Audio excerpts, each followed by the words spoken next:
In October of last year, I found myself sitting at another TEDx event, TEDx Omaha. And as I waited for the conference to begin, the big event with my fellow audience members, I found myself visiting to the woman sitting next to me. And of all things, we were chatting about failure. And she shared with me a story that has left me thinking to this very day. She shared with me a story that has changed how I define and view failure on an everyday basis. The story she shared was about a young man named Reed, about my age, that had just graduated college and landed a job at Apple working on their first social media site called eWorld. Many of you have probably not heard of it, and that's because it ultimately failed. What happens next, though, is that Reed went on to start his own social media venture called SocialNet. And SocialNet had it all. On it, you could find a date, you could network, you could even find a tennis partner if you really wanted to. And this was way back in 1997, before many people even had an email address. Heck, I wasn't even born yet. And in part because it was ahead of its time, and in part because, as Reed will admit, it wasn't that great, SocialNet failed as well. What happens next, though, is what makes this story so impactful. Reed went on to learn from each and every one of these failures to start another social media venture. This time being the first business-oriented social media site. Some of you have probably heard of it. It's called LinkedIn. Now worth over $28 billion, connecting 360 million people around the world, LinkedIn has become one of the most influential social media sites in the history of the internet. And the kicker is, it came off the heels of multiple failures. Throughout all of our lives, just like Reed on his journey to LinkedIn, we all will encounter multiple failures on our way to success. And we know that unless we can embrace that failure with open arms, we'll never truly be successful. Since its beginning in 1984, TED has been centered around the simplistic yet extremely powerful concept of ideas worth sharing. Today, I have an idea that is crucial to be shared. I believe failure must be an embraced concept in education. Hear me out, I know. I believe that it should be encouraged and fostered to produce more innovative and persistent students that will become the innovative leaders of tomorrow. The problem we find ourselves in, however, is that our educational system is producing individuals that are actually limiting themselves due to a fear of failure. And it makes sense. If you look at our current school system, in no way do we encourage a sense of innovation. Picture with me for a moment the average day in a school where the students file in, they sit down, don't challenge the rules of the process, regurgitate answers, and move on. And we all have been students at some time in our life, meaning we've all been influenced by this very educational system. Let that sink in. Every single person in this room has been impacted by this issue. And in this educational system, success is measured by the number of correct ovals you fill in with your yellow number 2 pencil. And by doing this, we create an achievement-based environment. And in an achievement-based environment, we essentially categorize our students into 3 key groups. The winners, students that get straight A's, are honor students.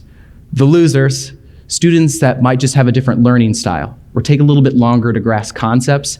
And then finally, our biggest group, the average Joes, the students that fall right in between and oftentimes slip in between the cracks.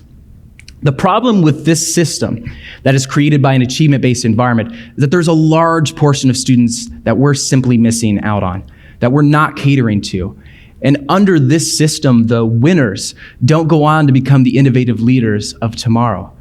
The real winners are students that fall in love with the process of learning, because those are the students that will go on to become lifelong learners and the innovators of tomorrow. And this right here is why I'm so passionate about this idea, why I'm so passionate about education. Because I'll be honest with you all, I have gone the majority of my life falling under either the category of the loser or the average Joe.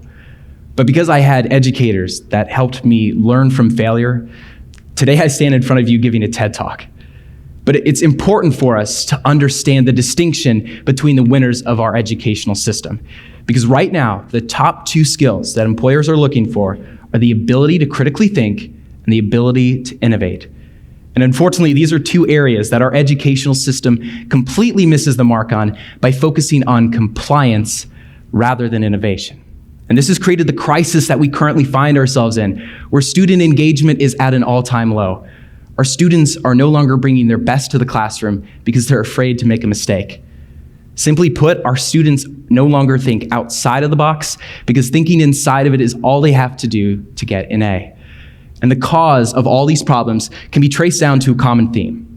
We simply aren't providing our students enough opportunities inside and outside of the classroom to fail, and more importantly, we aren't teaching them that it's okay to fail.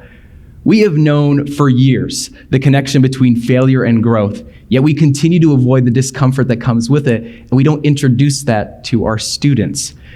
One of the most impactful examples that I've come across in my experiences is a young boy named Ethan. And Ethan is a third grader, and he's a member of an organization I have volunteered with for years. And one day we were discussing risks that we were afraid to take. And I asked him what his was. You have to understand that Ethan is absolutely obsessed with sports.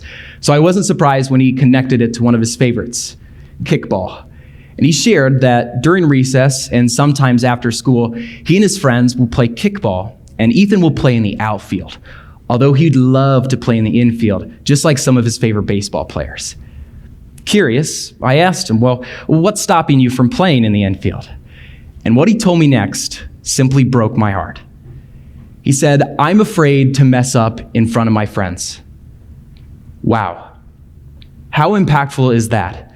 That at the young age of being in third grade, our educational system has already ingrained a fear of failure in Ethan to the point that it's controlling his choices and behavior even outside of the classroom.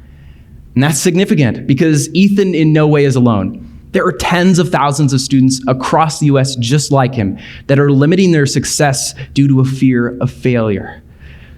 And these elementary students that are afraid to play kickball in the infield become high schoolers that are afraid to audition for the play or try a new sport, which becomes a college student that's afraid to take that tough course and fail, which ultimately leads to an adult in the workforce that is flying under the radar, trying not to challenge any rules or process, just trying to get their paycheck. And in every step of this process, every step, we have an individual that is disengaged in their day-to-day lives. And we know that when someone's disengaged, they're not reaching their true potential. And that's sad because it's not because they don't care, it's because they care about the wrong thing, not failing. We have the phenomenal work from experts such as Dr. Carol Dweck and psychologist Angela Duckworth, whose work showcases that for individuals to be successful in our modern society, they must develop perseverance, determination, and a concept that Carol Dweck calls a growth mindset, the ability to learn from failures. However, when the conversation shifts to applying this knowledge, especially when it comes to our educational system, the conversation simply stops. However, there are glimmers of hope where educators are challenging the process and they're changing education one classroom at a time. One of my absolute favorite examples of this is third grade teacher Abby Mansfield. And Abby helps her students understand the important difference between viewing failing as failure and viewing failing as a part of the creative process. And she does this through small, subtle changes. One of my favorites is on her front door, she has a sign that reads, "When I get stuck, I will." As a part of this activity, Abby has her students develop solutions, which you'll see around the sign, to answer this question. And the point is to help her students develop persistence to overcome adversity in the classroom. And this is just one example as well. Another one of my favorites is in Abby's classroom, she actually labels common errors as favorite mistakes. And I know these seem like small changes, but together they've resulted in a complete culture shift that allow her students to develop persistence and grit. Grit is the important part of that. Psychologist Angela Duckworth has done years of research on grit, and she has shown the direct connection between grit and student success. She defines it simply as passion plus perseverance. The passion and curiosity that creates a lifelong learner, combined with the persistence of an individual that has overcome failure after failure, combines to create a truly innovative leader. And if in order to create that passion and perseverance, all we have to do is offer opportunities to fail, but then also to reflect on that failure in everyday situations. If we want to create truly innovative generations, We have to completely rethink our educational system. We need a complete paradigm shift from our current methods to help students fall in love with the process of learning. What if there was a way that we could create an educational process that helps students become true innovators and that makes them fearless of failure? Well, it turns out you can, and leaders in education across the US are doing just that. One example is Don Wettrick. Don teaches a course called Innovation and Open Source Learning. In Don's course, his students select a project based off a topic they're extremely passionate about. They then develop an action plan to execute on their project. And here's what's so stinking cool about their class. Their final grade isn't determined by the final project they develop. It's not even determined by the plan of action they create.